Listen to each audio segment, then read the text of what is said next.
The camera opens on a quiet American highway, the kind that stretches endlessly through rolling fields of corn and faded billboards. The afternoon sun hangs low, golden rays spilling across the small town of Maplewood, a place where everyone knows everyone, where time feels a little slower, and where the local diner has stood for decades like a trusted friend. The diner's neon sign flickers, Maggie's Place, buzzing faintly as the smell of brewed coffee and sizzling bacon wafts into the summer air. Pickup trucks line the gravel parking lot, their paint chipped from years of use. Inside, the room hums with warmth, the clinking of dishes, the laughter of old men at the counter swapping fishing stories, and the occasional hiss of the grill. In the far corner, at a booth by the window, sits Daniel Whitmore. Daniel is in his late 40s, tall but slightly slouched, wearing a suit that has seen better days. The tie hangs loosely around his neck, the first button of his shirt undone. His face is handsome in the way weathered oak is handsome, strong lines but softened by wear, by years of regret. He stirs his coffee absently, staring out the window at the children riding their bikes down the street. He is alone. Daniel isn't from here anymore. He once was, long ago, but life pulled him to New York City, where ambition, corporate meetings, and money replaced the slower rhythm of small-town life. And yet, here he is again, back in Maplewood, a place that feels both comforting and accusing. He hasn't called it home for decades. He doesn't know what he's looking for, maybe closure, maybe escape. At another booth, not far from him, sits Emily Parker, an 8-year-old with a messy ponytail and a backpack too big for her frame. She's got freckles dusted across her cheeks and an energy that makes her bounce even when she's sitting still. Across from her is her mother, Sarah Parker, mid-30s, wearing light blue nurse scrubs. Her hair is pulled back neatly, though a few strands have escaped, showing just how rushed her morning was. Sarah is strong, but her eyes reveal exhaustion, the kind single mothers know all too well. Emily swings her legs under the table, kicking her sneakers against the booth seat as she munches on a grilled cheese sandwich. Emily, cheerfully, "Mom, do you think Daddy can see me when I eat lunch?" Sarah freezes for just a second, her smile tightening. She reaches across, brushing Emily's hair back from her face. "Sarah," softly, "I think he can see you all the time, sweetheart." Emily nods, satisfied with the answer, and goes back to her sandwich. Sarah takes a sip of coffee, her mind clearly elsewhere, on the double shift she's about to work, on the bills that keep piling up, on how to keep Emily's world bright despite the shadow left by loss. Daniel, overhearing bits of this exchange, tries not to listen. But he can't help it. The word "daddy" stings him like a needle. He shifts uncomfortably in his seat, his hand tightening around his mug. Memories stir, memories he's tried to bury under years of silence. The waitress, Margaret, a woman in her 60s with a kind smile and a sharp wit, approaches Daniel's table. She sets down a fresh pot of coffee. "Margaret," teasing, "Daniel Whitmore, back in town? Haven't seen you in years. Never thought Wall Street would let you go." Daniel forces a small smile. "Daniel, guess Wall Street finally had enough of me." Margaret studies him, noticing the weariness in his eyes, but doesn't press. She moves on to Sarah and Emily's table, greeting them warmly. Moments later, Sarah checks her watch, panic flashing across her face. Sarah, hurried, "Oh, shoot, we're late." Emily, "Grab your things, honey." Emily gulps down the last bite of her sandwich, wiping her mouth with the back of her hand. In her rush, she scoops up her backpack but leaves behind her small pink lunchbox, decorated with stickers of unicorns and stars. Sarah throws down a few bills, nods gratefully to Margaret, and ushers Emily toward the door. The little bell above the entrance jingles as they leave, Sarah already digging through her purse for her car keys. Daniel watches them go. Then, slowly, he notices the lunchbox sitting on his table. At first, he frowns, thinking it's some mistake. He glances toward the door, but Sarah and Emily are already gone, swallowed by the bright afternoon outside. Daniel's hand hovers over the lunchbox. It's childish, innocent, stickers peeling at the edges, one of the clasps slightly broken. Something about it makes his chest tighten. He picks it up carefully, as if it might break. The diner noise fades for him. He stares at the lunchbox, and for the first time in years, Daniel feels something stir, curiosity, yes, but also dread. A heaviness he doesn't fully understand. The screen lingers on his face, his furrowed brow, his trembling hands. Outside, the town moves on, cars passing, kids laughing, Sarah rushing to work. But inside, in that corner booth of Maggie's diner, something small has just shifted. A forgotten lunchbox, left on the table of a lonely man, has set into motion a story that will change lives. The camera pulls back slowly, capturing Daniel staring at the box, as the neon sign outside flickers against the dimming afternoon light. Daniel sits in silence, the hum of the diner muffled in his ears. His eyes remain fixed on the pink lunchbox sitting on his table, the sunlight glinting off its plastic surface. His coffee has gone cold, but he doesn't notice. His hand hovers uncertainly over the box, like it carries something sacred. Around him, life goes on. A group of teenagers laugh at a booth, flipping through their phones. An old man at the counter slurps soup, trading fishing stories with Margaret. But for Daniel, the world feels narrowed to this single object. He clears his throat, debating. Part of him wants to rush outside, to track down the little girl and her mother. But they're gone. And another part of him, the part he doesn't understand, urges him to open it. Finally, almost against his will, Daniel flips the latch. The plastic creaks. Inside is a simple meal, a peanut butter and jelly sandwich wrapped in foil, apple slices turning brown at the edges, a carton of chocolate milk. A pack of crayons rests neatly beside them. But then he sees it. Folded carefully, tucked just beneath the sandwich, is a piece of notebook paper. Its edges are wrinkled, its lines uneven. Daniel's brow furrows. Slowly, with trembling fingers, he unfolds it. The handwriting is unmistakably that of a child, clumsy letters, some backward, some too large, written with a purple crayon.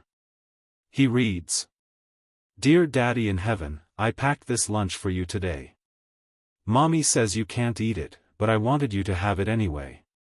I miss you every day. I hope you can see me when I'm at school. Love, Emily. The words blur as Daniel's vision floods with tears. His throat tightens. He presses the note against the table, his chest heaving as if someone just struck him. The noise of the diner vanishes, all he hears is the pounding of his heart. Daniel, whispering to himself, "Oh God," he covers his mouth with his hand, his body trembling. It's not just sadness that overtakes him, it's recognition. The kind of recognition that cuts deeper than any knife. Because once, a long time ago, another little girl had written him notes. His own daughter, Lily. Notes he never answered. His hands clench around the paper. The ink smudges as a tear falls onto the page. He quickly wipes his face, ashamed, though no one is watching him. Margaret approaches his booth to top off his coffee. She pauses when she sees the expression on his face, eyes red, jaw tight, a man unraveling quietly in public. Margaret, concerned, "You all right, hon?" Daniel quickly folds the note, slipping it back into the lunchbox like he's hiding something forbidden. Daniel, forcing a nod, "Yeah. I'm fine. Just fine." Margaret studies him a moment longer, but she knows better than to pry. She moves on, leaving him alone with the weight of the letter. Daniel leans back in the booth, the lunchbox sitting in front of him like a confession. He runs a hand through his thinning hair, staring at nothing. His mind is a storm. He sees Lily at 7 years old, with curly brown hair and a gap-toothed smile. He hears her voice, "Daddy, will you come to my school play?" He remembers the way he had promised, only to cancel last minute for a meeting. The disappointment in her eyes, the way she had quietly slipped drawings into his briefcase, hoping he would notice. And he hadn't. Now, years later, here he sits, a man alone, divorced, estranged from the very child who once adored him. And in his hands, another little girl's innocent cry to a father she'll never see again. The irony is suffocating. Daniel shuts his eyes, gripping the lunchbox tighter. He feels like he's suffocating in regret. The bell above the diner door jingles as new customers walk in, jolting him back to the present. He looks at the lunchbox, then at the door. A thought crosses his mind: I need to find her. I need to give this back. But beneath that thought lies another, heavier truth: I need to face myself. He closes the box carefully, almost reverently, as if sealing something holy. He sets it beside him on the seat. His coffee is untouched. His sandwich sits cold. The sun outside has shifted lower in the sky, casting long shadows across the diner floor. Daniel rises slowly, picking up the lunchbox. His movements are stiff, uncertain, as though carrying a burden he doesn't deserve. He steps out into the parking lot, the humid air hitting his face. He glances up and down the street. Sarah's car is long gone. The town feels quiet, almost too quiet, as if waiting to see what he will do. Daniel walks to his own car, a black sedan, dusty from the drive from New York. He sits behind the wheel, placing the lunchbox on the passenger seat. For a moment, he just stares at it. Inside that box is a child's grief, a child's longing, a child's love that has nowhere to go. And it has landed, inexplicably, in his lap. He grips the steering wheel, his knuckles white. His breathing is uneven. Daniel, to himself, voice breaking, what am I supposed to do with this? The camera lingers on his face, the war raging behind his eyes.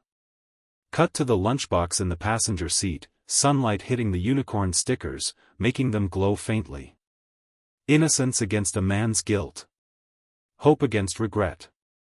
The car engine roars to life. Daniel doesn't know where he's going, not yet. But one thing is certain: the lunchbox has woken something in him he thought was long dead. As the car pulls out of the parking lot, the screen narrows in on the folded note, still faintly smudged with his tear. The screen fades in with Daniel driving down the long stretch of Maplewood's backroads. The lunchbox sits on the passenger seat, a silent passenger, its stickers catching the glow of the setting sun. Daniel's eyes are fixed on the road, but his mind is miles away. He grips the wheel tighter, trying to steady the storm inside him. But memories don't stay buried when something cracks them open, and that small folded note has cracked him wide open. He remembers New York, the gleaming towers, the endless noise, the suffocating schedules. He was Daniel Whitmore, the rising star of a financial firm, the man who stayed at the office until midnight, who never missed a meeting but missed everything else. He sees himself in his old office, walls of glass overlooking the city lights, phone pressed to his ear, closing another deal while his daughter's voice played faintly on the answering machine. "Daddy, can you come to my school play? I saved you a seat in the front row." He had told himself he was doing it for her, for the family, for security. That all the hours and all the sacrifices would be worth it. But when he pictures Lily's small face, framed by curls, sitting in the school auditorium looking at the empty seat beside her mother, he knows that wasn't true. Daniel shakes his head, trying to push the images away, but they flood him. He remembers the fights with his wife, Caroline, her voice sharp but breaking under the weight of disappointment. "Daniel, she doesn't need your money. She needs you. She needs her father." And his own stubborn reply, his pride too swollen to admit she was right, "I'm doing what's best for all of us. She'll understand one day." But she didn't understand. Caroline eventually packed up, taking Lily with her. And Daniel, he let them go. He convinced himself he'd reach out when the timing was better, when work wasn't so demanding, when he had more to offer. But the years piled up like bricks in a wall, and his daughter grew further away until she stopped answering his calls altogether. The road blurs in his vision as tears well up again.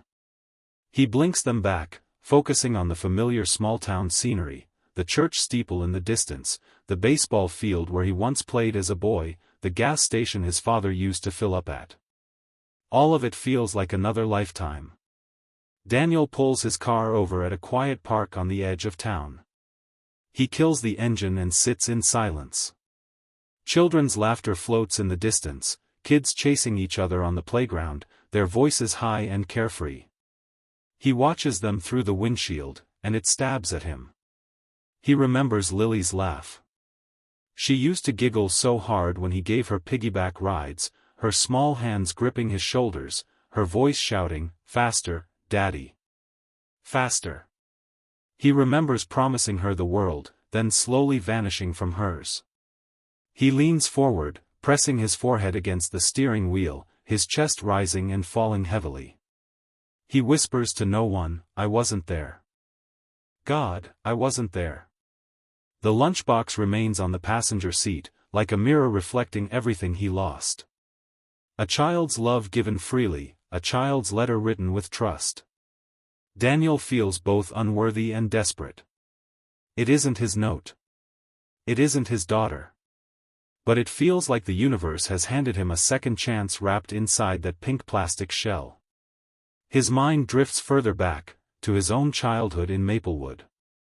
He sees his father, a quiet man who worked at the lumber mill, always tired but always home. His mother, humming hymns in the kitchen while dinner cooked. They weren't rich, but they were present. They gave him time. And somehow, he had taken that gift and squandered it with his own child. He lifts his head and looks at the playground again. A little girl about Emily's age climbs to the top of the slide, her mother clapping for her below. Daniel's heart twists. That's what he stole from Lily, those small, ordinary moments that mean more than all the boardrooms and paychecks in the world. The wind rustles the trees, carrying the faint sound of a church bell in the distance. The hour is late, but Daniel doesn't move. He sits in the parked car, hands trembling on his lap, staring at the lunchbox. His reflection glares back at him in the diner sticker on its lid, a man he doesn't recognize. A man who once thought success was measured in promotions and expensive suits, but who now knows success is measured in something far smaller and far greater, being there when you're needed. He exhales shakily and pulls the lunchbox into his lap. He opens it again, unfolding the note just to read the words once more. His fingers trace the uneven crayon letters. "Dear Daddy in Heaven." He closes his eyes. The ache is unbearable, but underneath it, something else stirs, a flicker, faint but alive. The need to make something right. He whispers again, this time louder, almost as if Lily could hear him across the miles, "I should have been there. I should have chosen you." His voice cracks. "I'm sorry." For a moment, it feels like he's speaking both to Emily's late father and to his own estranged daughter. Two men, two little girls, two families broken in different ways but tied by the same thread of love and loss. The sun dips lower, painting the sky with streaks of orange and pink. Daniel sits there until the playground empties, until the laughter fades and the night begins to settle in. His phone buzzes once in his pocket, some automated message, probably from the bank or an old colleague. He ignores it.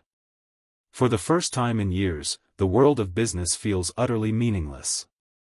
He looks at the note one last time before folding it carefully, placing it back into the lunchbox like it's something holy. He snaps it shut, holding it against his chest. Daniel knows one thing now, he can't leave this lunchbox unreturned. He can't leave this connection unanswered, the way he left his own daughter unanswered for so long. Emily deserves more than silence. And maybe, just maybe, through her, he can find the courage to face his own mistakes. The screen holds on Daniel's face, lined with pain but touched by the first hint of resolve. The headlights of a passing car illuminate him briefly before fading into the night. His grip on the lunchbox tightens. He isn't ready to forgive himself yet. But he is ready to start searching. The next morning, Maplewood wakes up slow, like it always does. The sun breaks through thin curtains, dogs bark in the distance, and the town stirs to life with the rhythm of routine. But Daniel hasn't slept much. He spent half the night staring at the lunchbox sitting on the desk in his motel room, the folded note replaying in his mind like a broken record. Now, he sits in his car outside Maggie's diner, coffee in one hand, the lunchbox on the passenger seat again. He doesn't know where Sarah and Emily live. He doesn't know their last name. All he knows is the diner, the girl's smile, and the ache in his chest that tells him he can't just let this go. Inside the diner, Margaret is pouring coffee for the early crowd. Daniel walks in, the bell above the door jingling, drawing a few familiar stares. Maplewood is still small enough that outsiders, or returning sons, don't go unnoticed. Margaret looks up and raises an eyebrow when she sees him holding the pink lunchbox. Margaret, smirking softly, looks like that little lady forgot something important yesterday. Daniel nods, sliding into the counter seat. He sets the lunchbox down gently, like it's fragile. Daniel, do you know her? The girl. Her mom's a nurse, I think. Margaret leans against the counter, tapping her pen on the order pad. Margaret, Sarah Parker. Sweet woman, works over at St. Mary's Hospital. Lost her husband a couple years back, firefighter. Girl's name is Emily. She's in 3rd grade, goes to Maplewood Elementary. Daniel listens intently, each piece of information tightening the pull inside him. Daniel, hesitant, she left a note inside. I don't think she meant for me to see it. But I can't stop thinking about it. Margaret studies him closely. She's known Daniel since he was a boy, knew his parents, knew the kind of man he was raised to be. She sees the pain in his eyes, but she also sees something else, something that looks a lot like need. Margaret, sometimes God puts things in our path for a reason, Daniel. Maybe you're supposed to bring it back to her. Or maybe, she narrows her eyes kindly, maybe you're supposed to bring something back to yourself. Daniel doesn't answer. He just grips the coffee cup tighter. Later that afternoon, Daniel drives to the elementary school. The red-bricked building looks the same as it did decades ago, though the playground equipment has been replaced with brighter, safer versions. The sound of children laughing echoes across the yard as recess unfolds. Daniel parks across the street, watching. His heart pounds as if he's doing something wrong, even though he isn't. He spots Emily almost immediately, her messy ponytail bobbing as she chases 2 friends across the grass. She's laughing, her face glowing with joy. For a moment, Daniel just watches, transfixed. But then he notices something. When the whistle blows, signaling the end of recess, Emily pauses. She digs into her backpack, pulling out a small photo, creased and worn. She looks at it quickly before tucking it away, her face growing solemn. Even in her happiness, there is an emptiness she can't hide. Daniel feels his throat tighten. That tiny gesture, that little photograph, slices him open. He recognizes it instantly, the way a child clings to something of a parent they've lost, refusing to let go.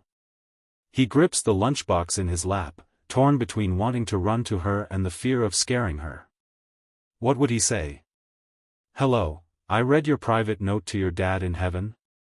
No. That would shatter her. Instead, he stays in the car, watching until recess ends and the children line up to go inside. Emily turns once, looking at the sky as if she's searching for something, maybe someone. Then she disappears into the building. Daniel exhales, leaning back in his seat. He feels both closer to her and further away than ever. He spends the next hour parked outside the school, the lunchbox still unopened beside him. He's not sure why he stays. Maybe he's waiting for a sign. Maybe he just can't bring himself to drive off. Finally, the school bell rings, and children pour out, their voices filling the street. Parents wait in cars, on sidewalks, waving, calling names.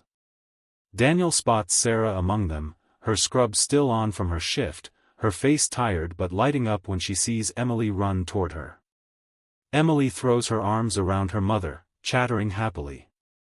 Sarah listens, nodding, brushing a hand over Emily's head. It's such a simple moment, a mother greeting her daughter after school. But to Daniel, it feels like a scene from a life he lost long ago. He remembers Lily running into Caroline's arms while he stood aside, briefcase in hand, phone buzzing in his pocket. Always distracted, always late.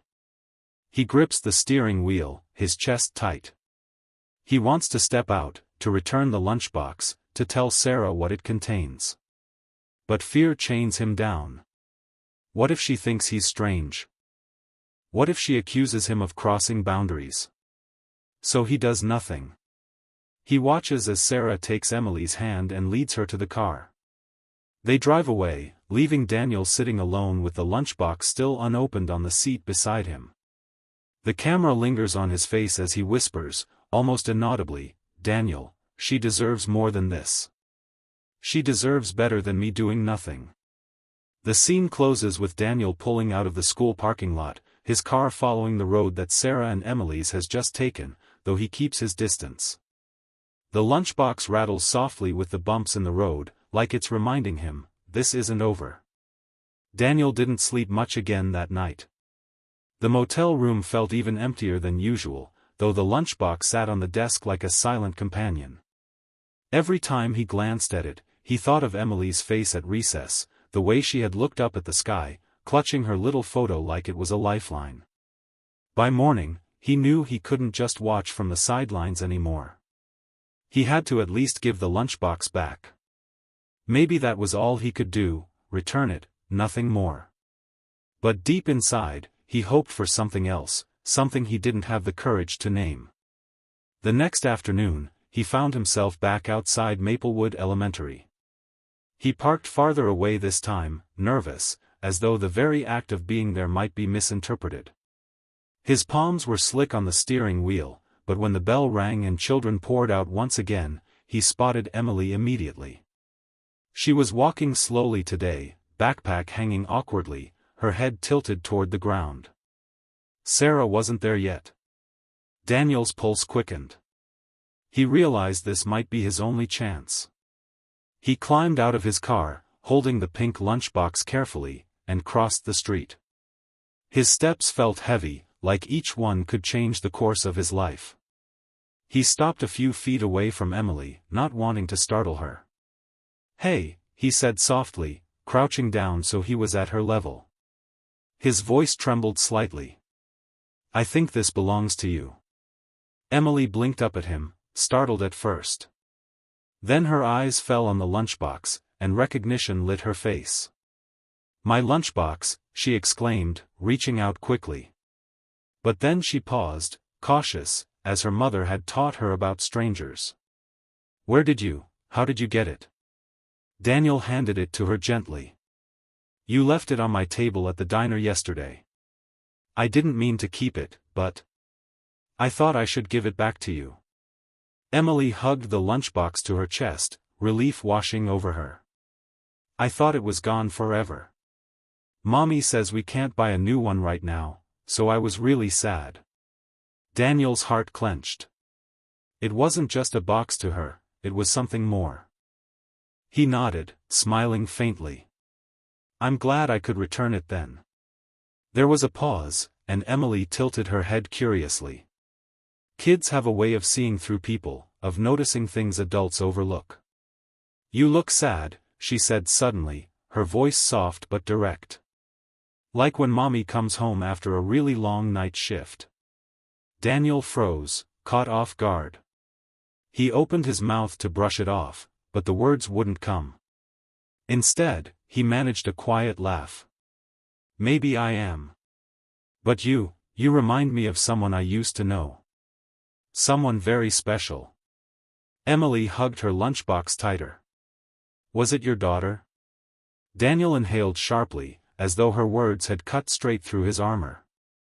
He didn't answer immediately, but she didn't press. Children sometimes understand silence better than adults. At that moment, Sarah's car pulled up. She hurried over, calling Emily's name. Her eyes darted toward Daniel with protective suspicion.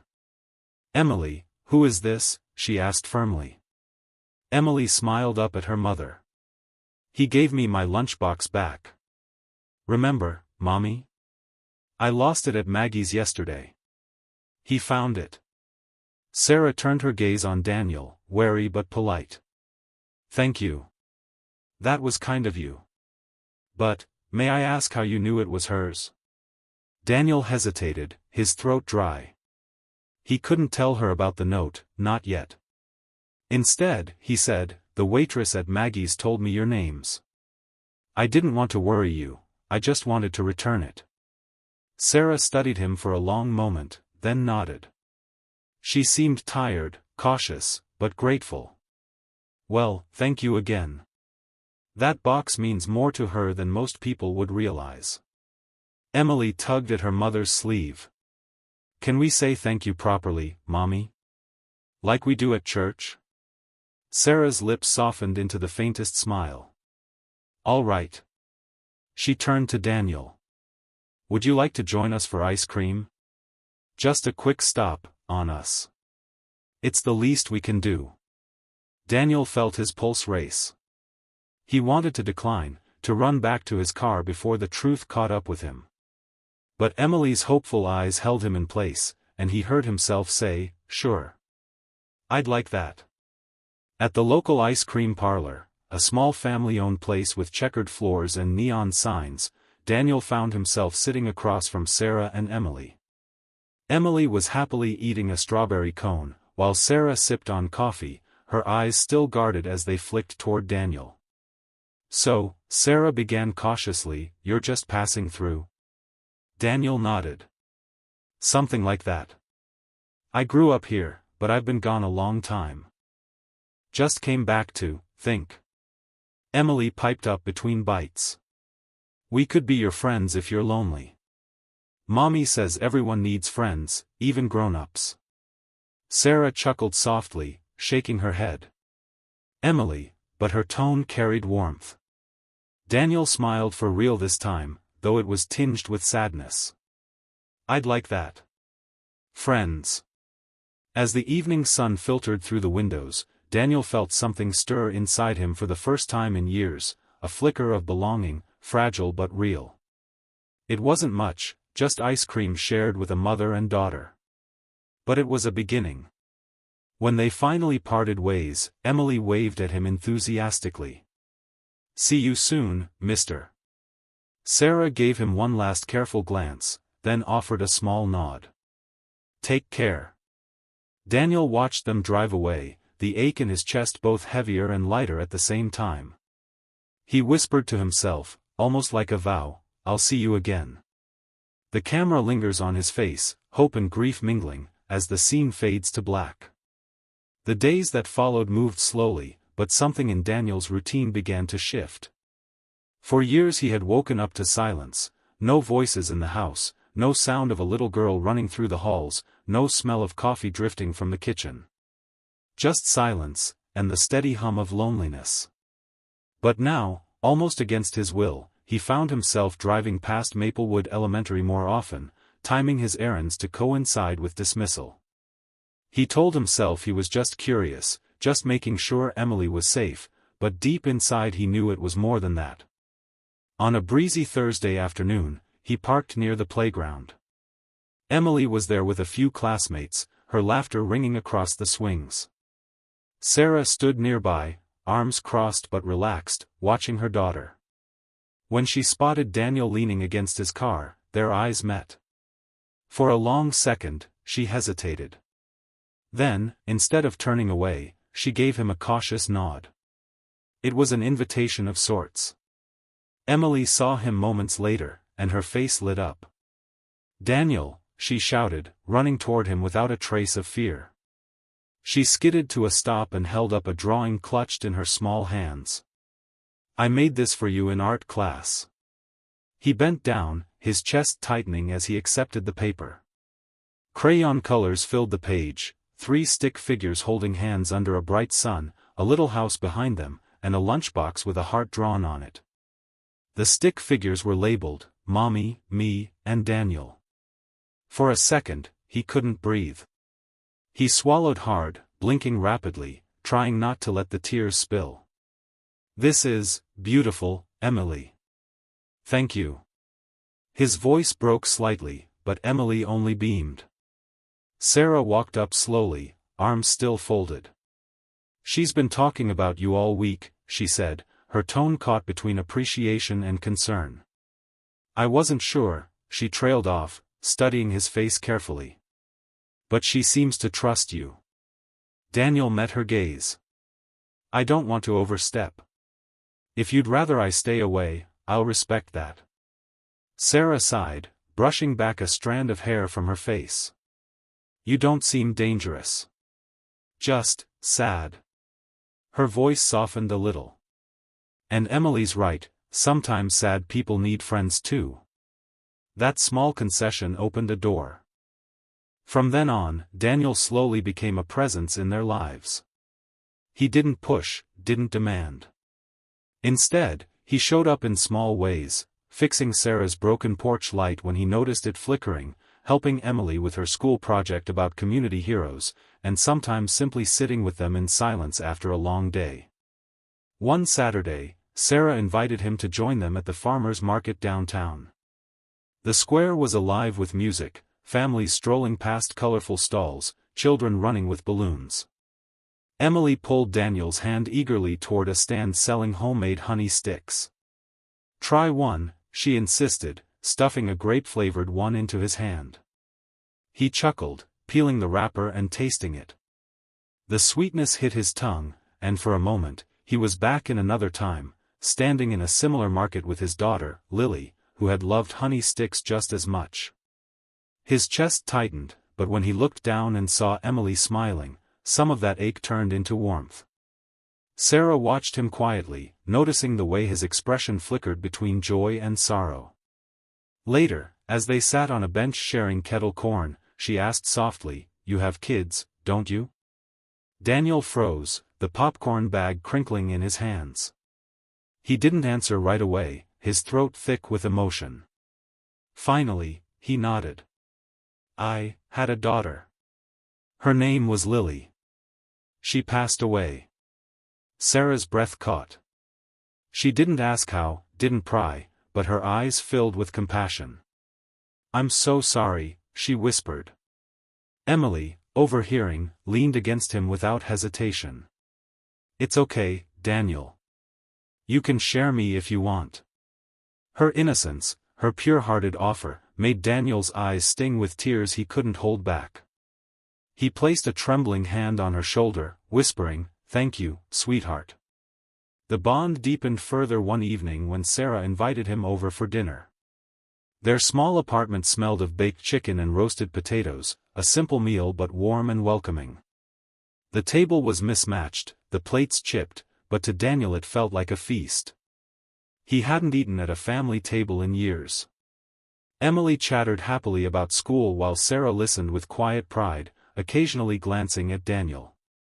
He noticed the tired lines on her face, the way her hands trembled slightly from the long shifts at the hospital. After dinner, he insisted on washing the dishes while she sat for a moment to rest. "You don't have to," she protested. "I want to," he replied firmly, rolling up his sleeves. When he was done, she gave him a look he hadn't seen in years, a look of gratitude, mixed with trust. For Sarah, letting someone into her world had never been easy. But Daniel, with all his brokenness, didn't feel like a burden. He felt like family. Weeks turned into months. Daniel became Uncle Daniel to Emily, her confidant, her cheerleader. He attended her school's fall festival, helped her carve pumpkins, even sat in the audience during her Christmas pageant, clapping louder than anyone when she sang her solo. For Emily, he filled a space that had long been empty. For Sarah, he became someone she could lean on, someone who didn't just take but gave. Yet under all the joy, under all the laughter, Daniel carried a secret. He hadn't told them everything. They didn't know the full truth about Lily, about the choices he had made, about the guilt that kept him up at night. And every time he looked at Sarah and Emily, a part of him feared what would happen if they found out. Still, for now, he allowed himself the gift of belonging. For the first time in years, his days weren't just shadows. They were filled with light, fragile, fleeting, but real. And in that light, Daniel felt something he thought he had lost forever: hope. Winter had settled over Maplewood, blanketing the small town in frost and long nights. Christmas lights twinkled across front porches, shop windows glowed with warmth, and families gathered around fireplaces. For Daniel, this holiday season felt different from any he had known in years. Sarah and Emily had folded him into their traditions, decorating a small artificial tree in their apartment, sipping hot cocoa topped with marshmallows, even exchanging small gifts. For the first time since losing Lily, he felt something stir inside him that was more than survival. It was joy, quiet, hesitant, but real. But joy has a way of stirring the past. It began with a phone call. Daniel was at the hardware store picking up supplies to fix Sarah's leaky faucet when his cell phone buzzed. He didn't recognize the number, but when he answered, a familiar voice sent a chill down his spine. "Daniel?" The voice was deep, weary. It belonged to his estranged younger brother, Mark. They hadn't spoken in nearly 5 years. Daniel froze in the aisle, his hand tightening on the phone. "Mark? How did you?" "Lily's memorial service next week," Mark interrupted. "Dad wanted me to call. It's been 10 years. The family's gathering. You should come." The words cut like glass.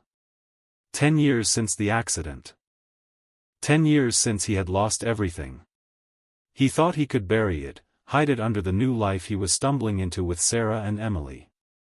But hearing it spoken aloud brought the weight crashing back. "I can't," Daniel whispered, voice hoarse. "Maybe you should," Mark said firmly. "Hiding hasn't fixed anything." Then the line went dead. Daniel stood in the store, his heart pounding. He left without buying anything, his mind spiraling. That night at dinner, he was distracted, his smile forced. Emily noticed immediately. "You're sad again," she said, tilting her head, her fork pausing over her macaroni.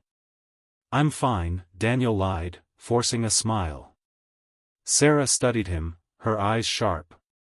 She didn't press, but later, when Emily had gone to bed, she asked quietly, "What happened?" He wanted to tell her, but the words stuck. Instead, he shook his head. "Just old ghosts." But the ghosts wouldn't stay buried. A few days later, Daniel found himself standing in front of a gravestone at the small cemetery just outside town. The stone was simple, etched with the name Lily Grace Turner and the dates that marked her short life. His breath fogged in the cold air as he knelt, fingers tracing the letters. "I'm sorry," he whispered. His voice cracked. "I should have been there that night. I should have driven you instead of." He stopped, choking on guilt. The truth he had carried for years pressed harder. Lily hadn't just died in an accident. She had been with a babysitter while Daniel worked late, chasing overtime pay he thought would secure their future. He had been too busy, too absent. And the house fire that took her life, he never forgave himself for not being there to save her. Standing there, he realized that as much as Sarah and Emily had given him light, he had never told them the darkness he carried. And if they ever found out? Would they still let him into their lives? That fear turned into a storm days later when Mark showed up at his apartment. Daniel opened the door to see his brother standing there, bundled against the cold, his expression hard. "You didn't show," Mark said, brushing past him. "So I came to you." Inside, Mark's gaze swept the space, landing on the drawings Emily had left on Daniel's fridge, bright crayon depictions of sunshine, flowers, and family. His brows furrowed. "Who's the kid?" Daniel stiffened. "She's a friend's daughter." A friend? Mark's tone was sharp, edged with judgment. You think you can just play house again? Pretend Lily never happened? Daniel's voice rose, raw with pain. I'm not pretending. I'm trying to live again. Mark shot back, you can't fix the past by replacing it. You think this woman knows the truth? That you weren't there for Lily? That you drowned in guilt while the rest of us buried her? The words hit hard, reopening wounds Daniel had fought to keep closed. His fists clenched. Stop. But Mark didn't stop. His anger, born of grief and resentment, spilled out. You ran from us. From Mom, from Dad, from me. You left us to pick up the pieces while you disappeared. And now you're clinging to someone else's kid, hoping it'll erase what you did. The argument ended only when Daniel shoved Mark out the door, slamming it shut with shaking hands. He collapsed against it, his breath ragged. That night, he couldn't sleep. He saw Emily's face, innocent and trusting, and Sarah's quiet strength. He saw Lily's eyes, bright and full of life, and then the fire that stole her away. The next day, Sarah noticed his distraction. Daniel, talk to me, she urged. You're shutting me out. He opened his mouth, desperate to confess, but fear silenced him. Fear that once she knew everything, she would take Emily and walk away, leaving him alone again. Instead, he shook his head. I can't, he whispered. Not yet. But secrets have a way of surfacing, whether we want them to or not. One evening, while Daniel was helping Emily with her homework, Sarah stepped out to grab the mail. In the stack was an envelope with Daniel's name on it, sent from his family. Curiosity and concern led her to open it. Inside was a letter, blunt and heartbreaking, referencing Lily's death, the fire, and Daniel's absence that night. Sarah's hands trembled as she read. She dropped the letter onto the counter, her chest tight with confusion and hurt. For the first time, she saw a side of Daniel he hadn't shown her. A side built not just on sorrow, but on guilt. When Daniel came into the kitchen moments later, smiling faintly at something Emily had said, Sarah's eyes filled with tears. She held up the letter. Why didn't you tell me? The air between them froze. Daniel's world tilted. Emily looked between them, confused, sensing the tension. His secret was no longer buried. And now, he would have to face the truth, or risk losing the only family he had left. The silence in the kitchen was suffocating. Sarah stood with the letter in her trembling hands, her eyes locked on Daniel's face, searching for answers. Emily sat at the table, her crayon poised over paper, sensing something was wrong though too young to fully understand. Why didn't you tell me? Sarah's voice cracked, not angry at first, but pained, wounded, as though she had been left out of something that mattered deeply. Daniel's throat tightened. He reached for the letter, but Sarah pulled it back, her gaze burning with both confusion and hurt. This, she said, her voice growing sharper, this changes everything. You've been carrying this, all along. And you never thought to trust me with it? I wanted to, Daniel whispered. His chest ached as though every word he had buried for a decade was clawing its way out. But I was terrified. Terrified that if you knew, you'd see me the way I see myself, a failure. A coward who let his little girl die.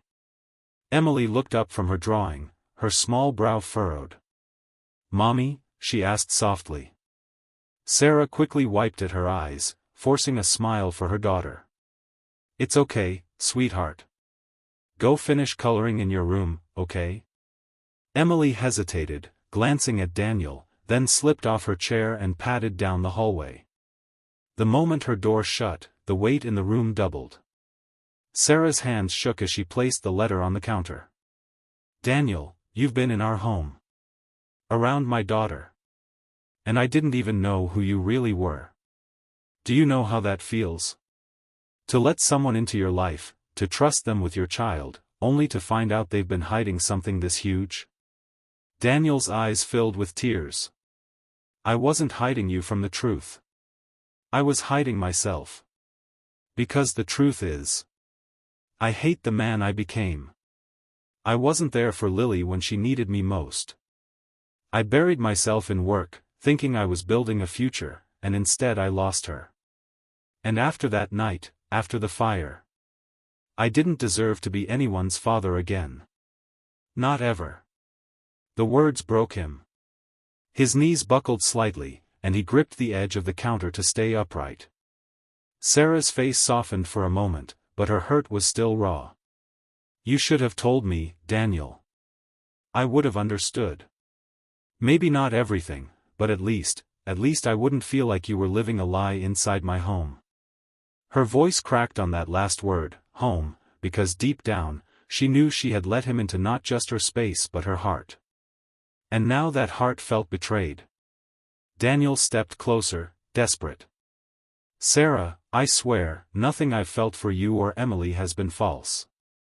You and that little girl, you're the first reason I've had to keep breathing in 10 years. You're the light I didn't think I deserved. Please don't doubt that. Tears rolled down Sarah's cheeks. But how do I trust you now? How do I let you around Emily knowing you carry so much darkness, so much guilt? What if you break again and leave us the way you left your family? Her words hit like a hammer. He staggered back, his chest heaving. For a long moment, neither spoke. Then Sarah whispered, almost to herself, I can't do this right now. I need space. Daniel's heart clenched. Sarah, please, just go, she said firmly, wiping at her tears though more kept coming. Please, Daniel. I need to think. I need to protect my daughter. The finality in her tone gutted him. He nodded slowly, broken. Without another word, he grabbed his coat from the rack, glanced one last time down the hallway where Emily's room stood closed, then walked out into the freezing night. The days that followed were heavy and hollow. Daniel moved back into his small, lonely apartment above the bakery. The air felt colder there, the walls emptier. He tried calling Sarah once, but she didn't answer. He sent a message, only to be left unread. Meanwhile, Sarah struggled too. She wanted to hate him, to protect herself and Emily from disappointment, but every time she looked at her daughter's smile, she remembered the way Daniel had gently braided Emily's hair, or patiently helped with math homework, or carried her on his shoulders during the Christmas parade.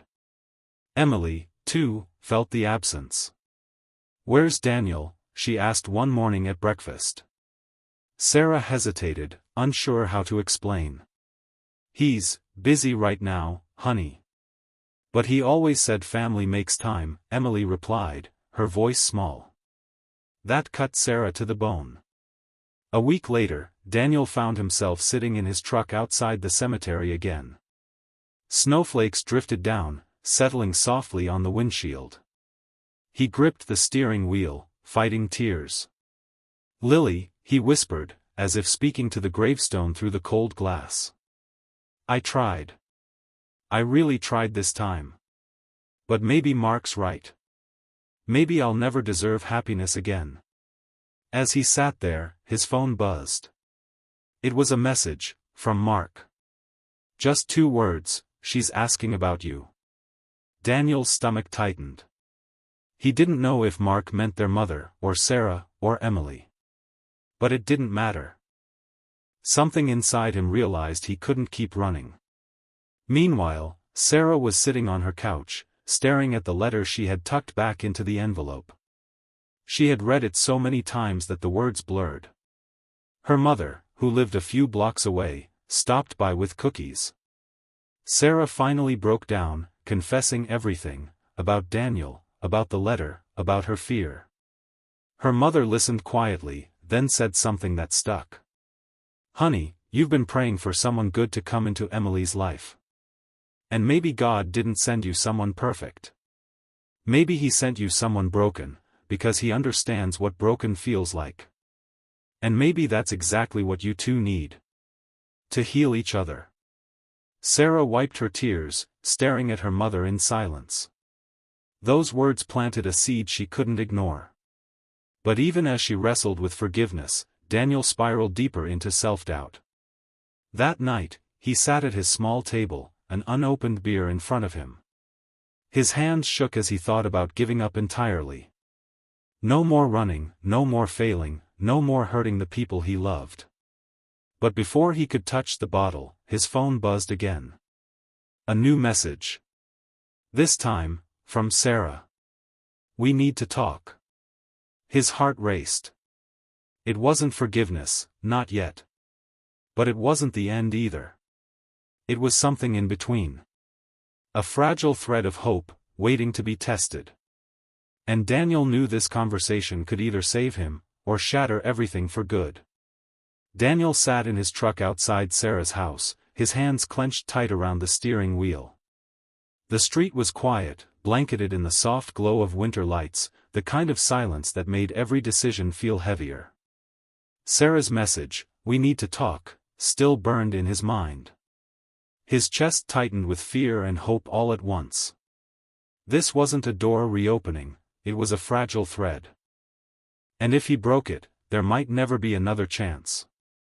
Finally, he stepped out, his boots crunching against the thin frost on the pavement. The air bit at his skin as though the world itself wanted to test his resolve. With each step toward her front door, he replayed everything he wanted to say, and every apology he had left unspoken. By the time he reached the porch, his throat was so dry he could barely swallow. The door opened before he could knock. Sarah stood there, her face pale, her eyes rimmed red. She had clearly been crying. Behind her, the faint sound of Emily's laughter drifted from the living room, light and innocent, unaware of the storm that hovered at the doorway. "Come in," Sarah said quietly. Her voice was neither warm nor cold. Just steady. Careful.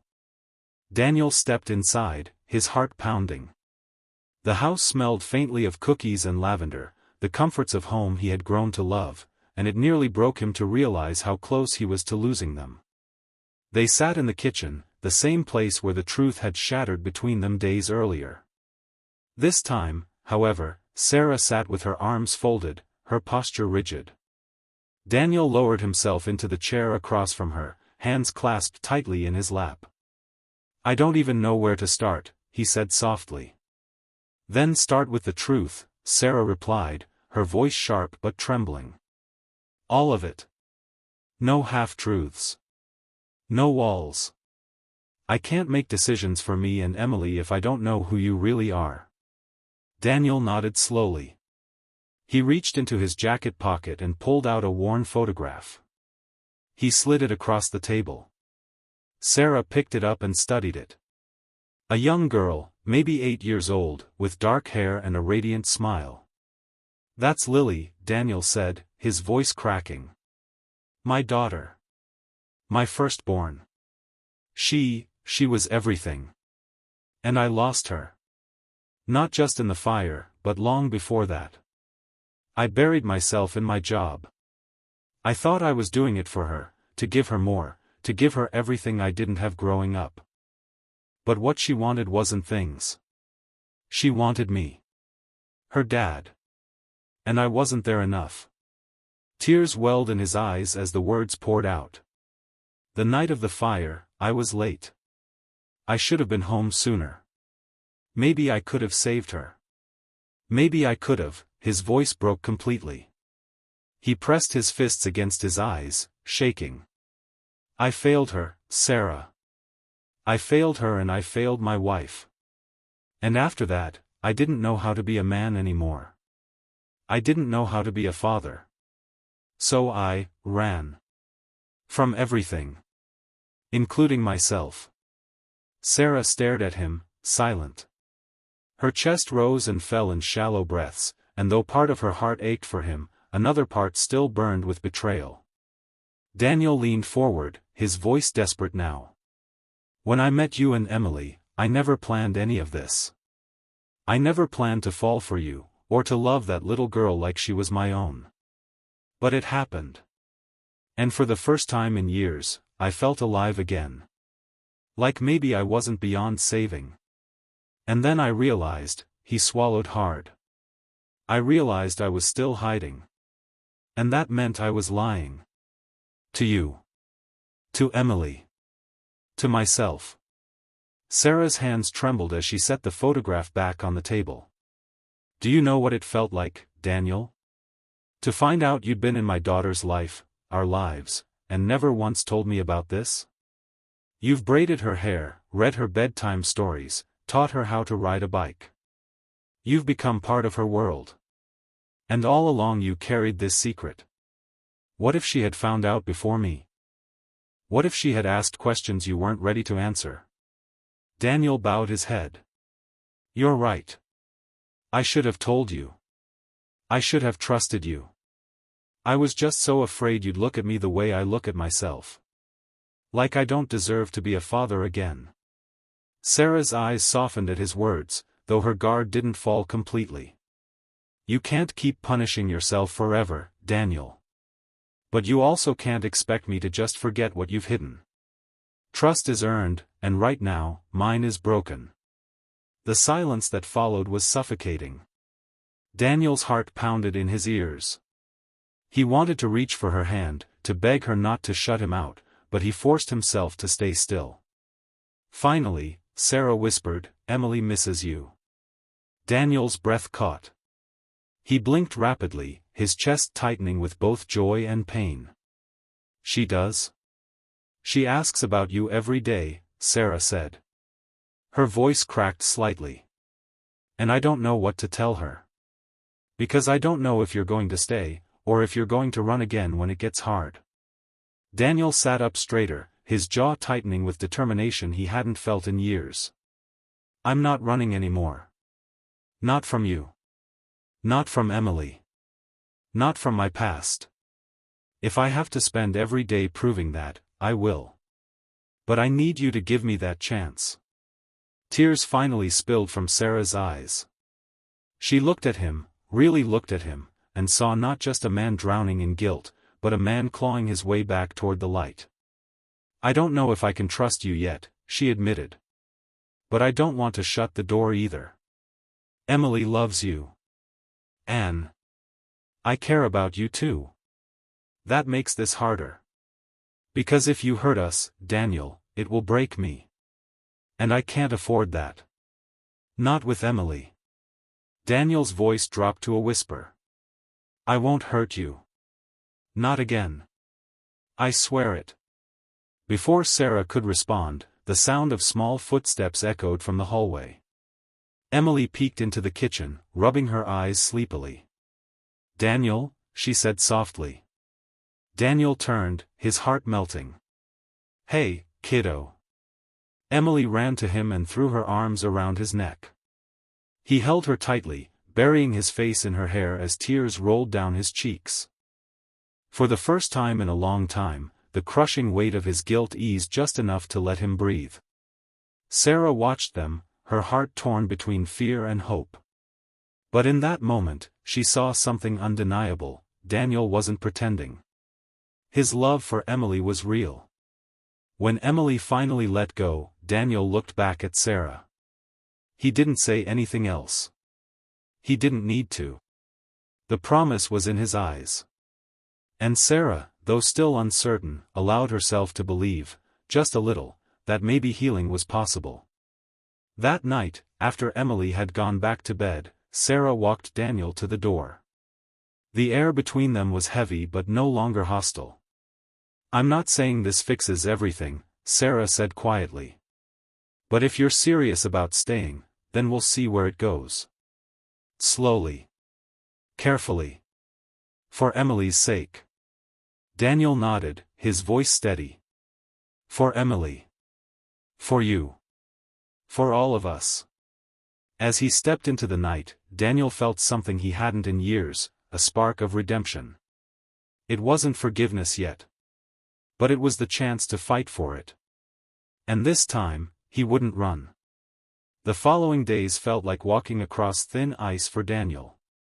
Every moment with Sarah and Emily was both a blessing and a test. Sarah's eyes carried caution, her every glance a reminder that her trust was fragile, and could shatter with the slightest misstep. Emily, on the other hand, clung to him with a joy that broke his heart, because he knew how much responsibility that love carried. Daniel threw himself into proving he was serious. He arrived on time, every time, never breaking his word. He fixed the broken gate in Sarah's backyard, helped Emily with her school projects, and made sure his phone was always on, never again hiding behind excuses or silence. Yet no matter what he did, he still felt the shadow of his past following him. It was on a bitterly cold evening that his resolve was tested. Sarah had agreed to let Daniel join them for Emily's winter recital at the school auditorium. It was the first time they would be together in public since the truth had come out, and Daniel's nerves clawed at him from the moment he arrived. Parents filled the seats, their laughter and chatter echoing off the walls, but all Daniel could hear was the pounding of his heart. He caught sight of Sarah across the room, helping Emily adjust her dress backstage. Emily waved enthusiastically when she saw him, and his chest swelled with pride and love. Sarah gave him a small nod, acknowledging his presence, but her expression stayed guarded. He understood, it wasn't forgiveness yet, but it was trust in progress. As the recital began, Daniel sat in the crowded auditorium, every fiber of his being focused on Emily. When she stepped onto the stage with her class, her face glowing with excitement, he felt something shift inside him. It wasn't just pride. It was responsibility. A silent vow that he would never miss another moment like this, not for fear, not for guilt, not for anything. Emily spotted him in the crowd, her little face lighting up as she waved before launching into the performance. The sight nearly undid him. But the true test came after. As the families spilled out of the school into the parking lot, a figure emerged from the shadows. A man, broad-shouldered, with a harsh, weathered face Daniel recognized instantly, Ethan, Sarah's ex, and Emily's biological father. Daniel froze. He had heard bits and pieces from Sarah about Ethan, a man who had drifted in and out of their lives, leaving scars deeper than anyone cared to admit. And now here he was, standing just feet away, his gaze locked on Sarah and Emily. Sarah stiffened the moment she saw him. Her hand instinctively reached for Emily's shoulder, pulling her closer. Ethan smirked. "Didn't think you'd see me again, huh?" His voice carried that cruel edge Daniel instantly despised. Sarah's lips tightened. "What are you doing here?" "I came to see my daughter," Ethan said, his eyes narrowing. "Not that it's any of your business." His gaze flicked to Daniel, lingering with contempt. "And who the hell is this? Playing daddy, are we?" Daniel's fists clenched. Every instinct screamed at him to step forward, to shield Sarah and Emily from the venom in Ethan's tone. But he held himself back, knowing one wrong move could confirm every fear Sarah had about him, that he would lose control, that he would repeat his mistakes. "I'm here for Emily," Daniel said, keeping his voice calm but firm. "And I won't let you upset her." Ethan laughed, a hollow, ugly sound. "Won't let me? She's my daughter. You're nothing. Just some replacement trying to fill shoes that don't belong to you." Emily pressed her face into Sarah's side, whispering, "Mommy, I don't want him here." Sarah stroked her hair, her face pale with fear. But before she could speak, Ethan stepped closer, his posture threatening. Daniel's pulse roared in his ears. Memories of the fire, of Lily, of every failure that had crushed him, surged like a tide. But then Emily's small voice cut through it all. "Daniel, don't go." Something inside him solidified. This was the moment.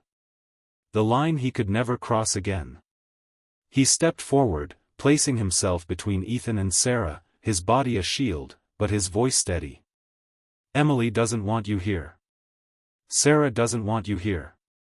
You need to leave. Right now." Ethan sneered. "And if I don't?" Daniel's jaw tightened.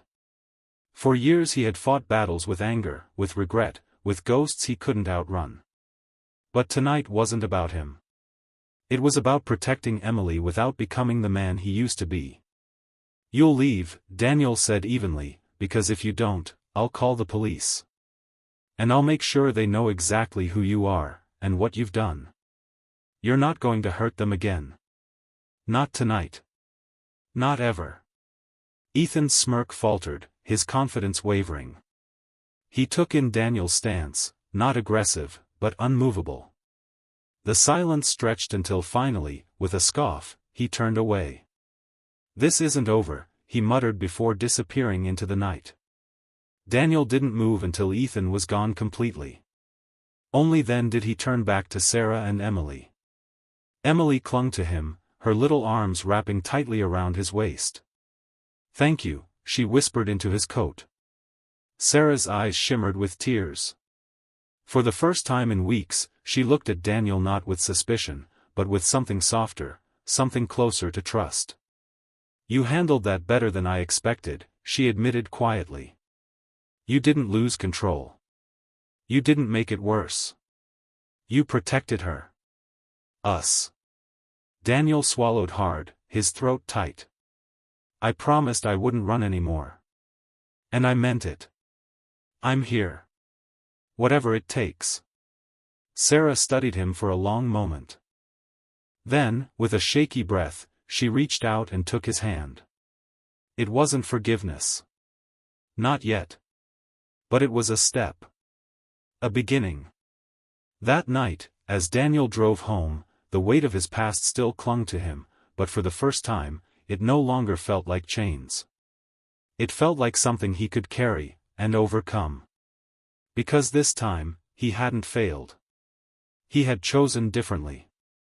And for Sarah and Emily, he would keep choosing differently, no matter how many times it was tested. The road to redemption wasn't finished.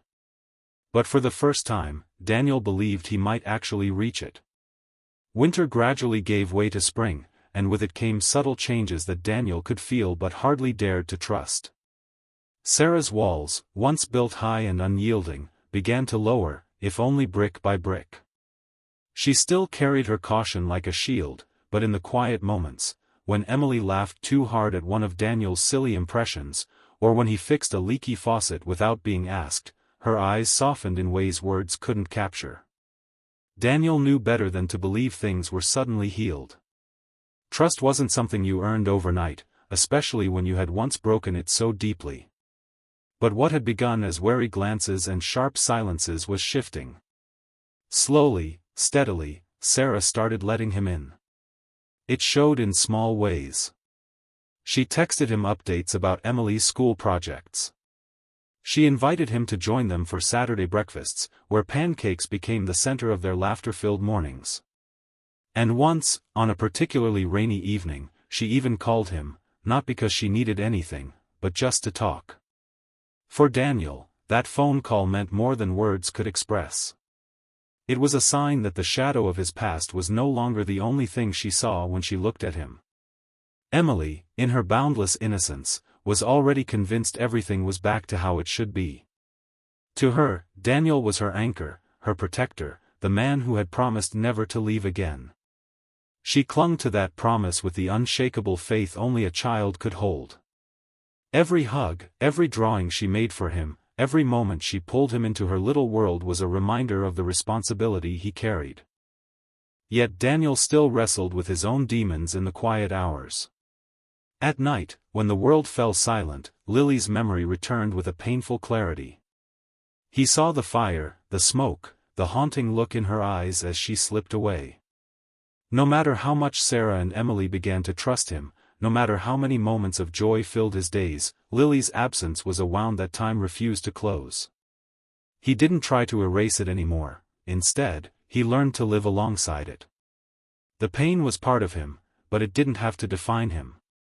One evening in early May, Daniel found himself standing in the small park near Sarah's home. Emily had insisted on showing him how high she could swing, her laughter echoing through the air as she soared higher and higher. Sarah watched from the bench, her face calm but thoughtful, as if she were measuring every moment, weighing the man Daniel had become against the man he once was. When Emily finally grew tired and ran off to play with some other children, Sarah looked at him and spoke quietly, almost hesitantly. "You've changed." Daniel met her eyes, uncertain of how to respond. The words carried no accusation, no bitterness, just observation. "I've had to," he admitted softly. "Because the man I used to be, he wasn't someone you or Emily could rely on. I don't ever want to be him again." Sarah studied him for a long moment, then nodded. "I can see that. And I want to believe it. For Emily's sake. For mine." The silence that followed was heavy, but not uncomfortable. It was filled with things unsaid, with wounds not yet healed, but also with something new, something fragile and tentative. Hope. As the days turned into weeks, their lives slowly began to weave together again. Sarah still guarded her heart, but she no longer shut Daniel out completely. Emily thrived, her joy a binding thread between them all. And Daniel, though haunted by his past, carried himself differently now. He walked not as a man drowning in guilt, but as someone determined to rise above it. The true test of this fragile balance came one warm summer night. Sarah had agreed to let Daniel join them for dinner at her home, a simple meal that felt monumental in its significance. As they sat together at the table, Emily chattered endlessly about school and friends, filling the silence with her light. At one point, Sarah excused herself to the kitchen, leaving Daniel and Emily alone. Emily leaned closer, her voice dropping to a whisper. "Daniel, are you going to stay forever this time?" The question hit him with the force of a tidal wave. He swallowed hard, his chest tightening, but this time there was no hesitation in his answer. "Yes," he said firmly. "Forever. I promise." Emily's eyes lit up with pure joy, and she threw her arms around him. In that embrace, Daniel felt both the weight of his vow and the strength it gave him. When Sarah returned and saw them, something in her expression softened. She didn't say anything, but her eyes spoke louder than words. For the first time, Daniel felt as though she wasn't just tolerating him, she was beginning to let him back into her life. Later that night, as he walked home beneath the glow of the streetlights, Daniel reflected on how far he had come. He had faced his demons, confronted the shadows of his past, and chosen again and again to stay. Redemption, he realized, wasn't about erasing mistakes. It was about showing up, every single day, and proving that love and responsibility were stronger than fear and regret. Sarah and Emily weren't just giving him a second chance. They were giving him a reason to keep fighting, to keep choosing differently. And though the road ahead would never be free of challenges, Daniel no longer feared it. For the first time since the fire, he believed in tomorrow. Years slipped by quietly, the way seasons roll into one another until you hardly notice how much has changed. What once felt fragile and uncertain gradually became steady and real, like a tree that had taken root after surviving storms. Daniel's life, which had once been defined by grief and regret, was now marked by small but meaningful routines that kept him grounded. Emily grew up faster than anyone expected.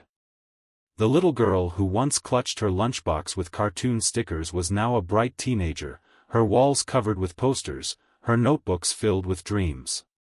She had her mother's determination and her own fearless heart, but she carried something from Daniel too, a quiet resilience, the ability to see hope even when life seemed dark. Daniel never missed a game, a recital, or a parent-teacher meeting. He sat in the stands, cheering louder than anyone else, his eyes shining with pride. Every time Emily glanced at him in the crowd, she saw not just a father figure, but the man who had chosen her over his past. That choice had become the cornerstone of their bond. Sarah, too, had changed. Time had softened the edges of her hurt, though the scars would always remain. She no longer looked at Daniel with suspicion or pain. Instead, she saw the man who had stood by her and Emily through thick and thin, the man who had proven, over years, not words, that his love was steady. Their relationship was not the same as before the fire. It was quieter, steadier, less about romance and more about partnership, about raising Emily and building a life of trust from fragile beginnings. There were moments of joy that stitched their lives together. Summer barbecues in the backyard with neighbors, Christmas mornings where Emily tore through wrapping paper while Daniel sipped coffee with a grateful smile, road trips where they got lost but laughed until their stomachs hurt. Each moment seemed ordinary, yet each one carried the weight of a miracle, proof that broken families could heal, that wounds could turn into something stronger. One autumn evening, long after Emily had gone to bed, Daniel sat on the porch, the crisp air carrying the scent of leaves and wood smoke. Sarah joined him, wrapping herself in a blanket. They didn't speak at first, just sat side by side, watching the night settle in around them. After a while, Sarah broke the silence. "Do you ever think about her? About Lily?" Daniel's chest tightened, but he nodded. "Every day. I don't think I'll ever stop." Sarah looked down at her hands, then back at him. "I used to resent that. I thought it meant you were still living in the past. But now, I think it just means you loved her. And that's not something you can erase." Daniel's throat ached, but he managed a small smile. "I'll always love her. But I've learned that loving her doesn't mean I can't be here too. With you. With Emily." Sarah's eyes glistened in the dim porch light, and though she didn't say anything, her hand reached for his. The simple gesture carried the weight of forgiveness, of acceptance. Years later, when Emily graduated high school, Daniel stood in the crowd with tears streaming down his face. She spotted him as she walked across the stage, and the proud smile on her lips mirrored his. In that moment, Daniel realized that every choice he had made, the hard nights, the painful memories, the relentless battle to stay present, had led him here. To this joy. To this family. As the years stretched on, Daniel never forgot where he came from, never forgot the fire that had nearly destroyed him. But he no longer lived defined by loss. Instead, he carried Lily's memory as a reminder to love deeper, to show up, to never waste a single day. In the end, Daniel's story wasn't about tragedy, it was about redemption. About the power of second chances, about how even the most broken hearts could heal if they dared to stay open. And though life was far from perfect, it was real. It was messy, painful, beautiful, and full of love. For Daniel, that was enough. It was more than enough.